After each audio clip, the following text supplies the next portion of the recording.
Chinese producers are all over social media right now, and they're exposing just who is targeted by Trump's tariffs. And it's not the American consumers, and it's not the Chinese producers. It's actually our international corporations who have sold out American prosperity for their own profits. Let me illustrate. Let's use this example, Nike. Now, these are fictitious numbers, just for example. But let's say that Nike buys shoes from this company that manufactures Nike shoes for $10 a Nike shoe, which isn't very far off. Nike turns around and sells that shoe at retail for $100. Here's the interesting part about tariffs. You're not paying tariffs on the retail price. This is not a tax in the classic sense. The way the economists who are bought and paid for are trying to conflate it as, it is a tax on the import.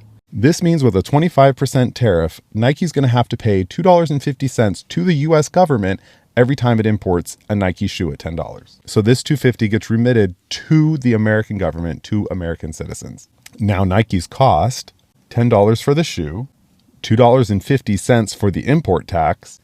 This means they're netting $87 per shoe. Now that's net, not profit. There are going to be other costs that are going to have to come from that. But you can see that the increase in cost is $2.50. So let's say that Nike passes the entire cost onto the consumer, even a little more just because of the fear of tariffs. $103 a shoe now. That is the impact of a 25% tariff. So what the Chinese producers on TikTok are saying, instead of the American consumer buying it for $103, or let's just say that the company Nike eats all $2.50 of the tariff and still sells it for $100, you're way better off over here, paying directly to China, including the tariff, $12.50 a shoe plus shipping.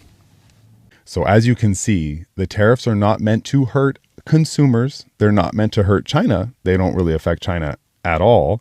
They're meant to protect American industry. They're meant to protect Americans from their corporations who will sell them out for a profit. So if you look hard, you'll notice that the people who are screaming about how bad tariffs are for consumers, it's these companies right here. It's Wall Street. It's all the investors in these companies because they don't want American citizens to realize these companies have sold them out and that they're not doing Americans any favors.